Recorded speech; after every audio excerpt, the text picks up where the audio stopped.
Hi, I'm Dr. Gary Lieberman, and today I'm going to show you how to use the built-in referencing and resource management functionality in Microsoft Word. So let's get started. Let me clear the screen here, and let me bring up my Word document. If you notice here, I do have a Word document. I have two resources here, two items that I want to cite. Now it's important that if you're going to place a citation, that it's always before the sentence ending period, and you leave a space between the last word in the sentence. So this is where we want to insert our reference. Now, some background here in Word. There's a References tab here, and here there's some wonderful functionality built in right here. We're going to select APA, although if your university is using MLA or something else, you can find it here. But we're using APA for today. And there's two ways that you can add a citation. You can add a citation through here, add a new source, or you can use an existing source through here and manage all of your resources. So the first one I'm going to add, I'm going to do it through adding a new source. Now you notice that I've placed the cursor right where I want to add the source, and I come here and I click on that. And we open this window up. Now Microsoft has given us a bunch of different formats to use. And you have a book, a journal article, periodic, for the periodical, conference report, a report, and so on. So for this one, our first reference is going to be a journal article. So let's bring up our references. Now this is a article that I wrote in the Second Journal quite a few years ago, so we're going to use that. So the author here is Gary Lieberman, and I could spell my name correctly. I'm ahead of the game. And we're going to cut and paste the title. You can cut and paste a lot to save some time here. The journal name is the ISECA Journal. And we want to show all the bibliographic fields here. So the year that it was published was 2015. The month was September. And the day was the 1st. We can leave most of the other things blank because we don't really need them. But we want to put in here the year that it was accessed, 2022, and let's say September 24th, which is today, and we're going to copy the URL and paste it in here. Now we're filling in some more fields than the bare minimum. If you see here, here's the bare minimum for a journal article, but I like to fill in a lot of the additional information because it does go into the reference itself. So there, we've got this complete, and we say OK. Now notice it inserted it here, but we have no reference section here, so we're going to have to add a reference section.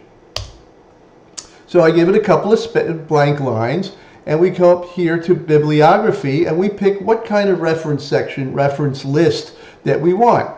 Well, if we're using APA formatting, we're going to want this middle one that says references. So we highlight that and click, and you notice we automatically added our reference.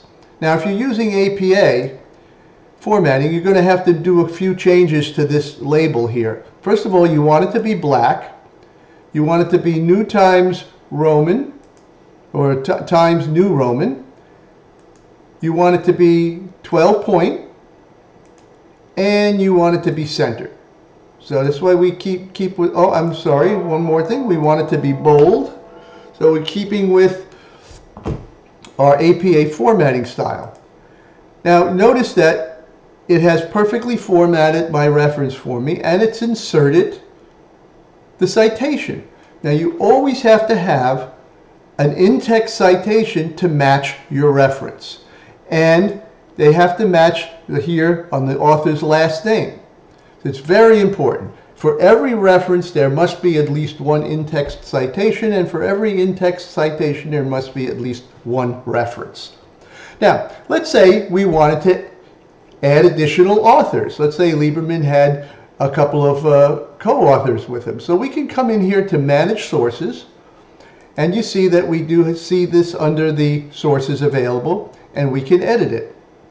Now, if we want to add additional authors, you cannot add them on this line. You have to hit the edit button, and now you can add additional authors. And let's say Jones, Sam, and add him, and Smith, Robert, and we can add him as two additional authors, and we just click OK, and we click OK,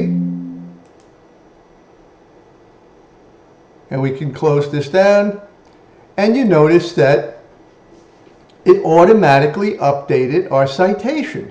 So if you have this citation in 4 or 5 different spots, and you want to add something or edit to it, it's really great because Microsoft will update all of those locations for you automatically.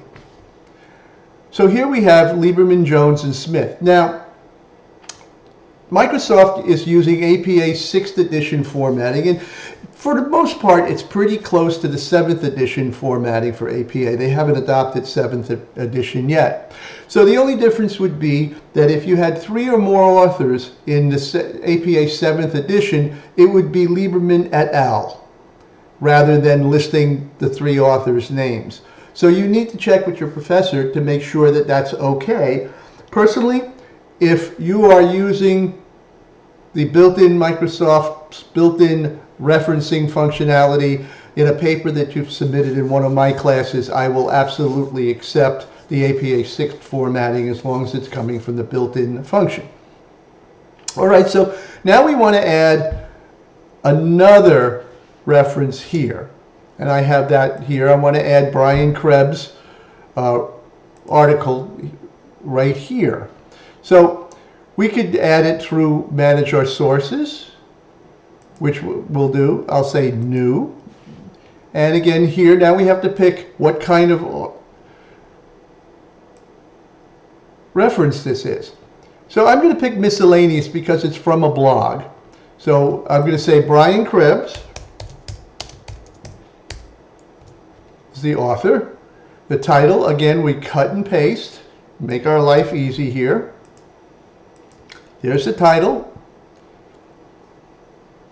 The publication title is Krebs on Security. Yes, Krebs on Security. And the year was 2020. The month is April. And the day is the 23rd. Now again, we want to turn on some additional fields here because we want to capture the date that we accessed it and the URL. So today is 2022, the month is September, and the date is the 24th. And let's go over and capture the URL. And we cut and paste it into there, and we're good. See, now it's added. And we say close. And we can add the resource now in here, and we have a choice. We can see we have 2 resources in our database, and we want to insert the Brian Krebs here.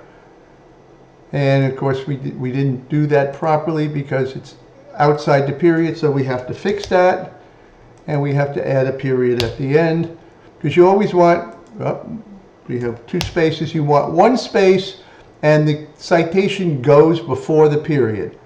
Now, it's not here in our reference list, so we have to remember that we have to update our reference list. And so if you click anywhere in the reference, you'll see that the update button appears, and now we have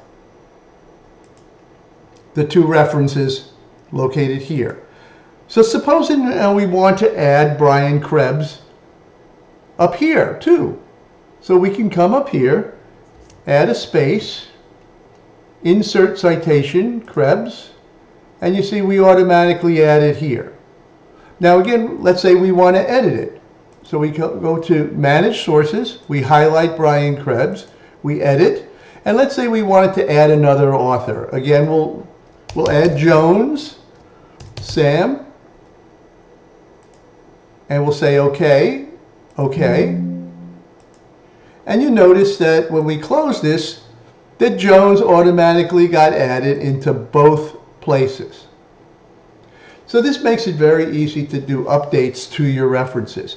And you see here that we have a perfectly formatted reference. Now, again, if you're using APA formatting, you'll want to do one last thing before you turn in your paper.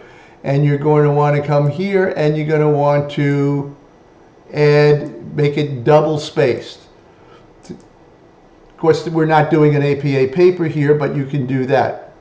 Keep in mind, the minute you update, it will go back to a single space line. So you want to make that the last thing you do before you turn in your paper. But that's how you use the built-in functionality in Microsoft Word. It's so easy to use, and it formats it properly, and your citations match your references, your in-text citations. It's so easy to use that it's a shame if you don't use it, and it's free. It's built into the word processor. All right, thank you.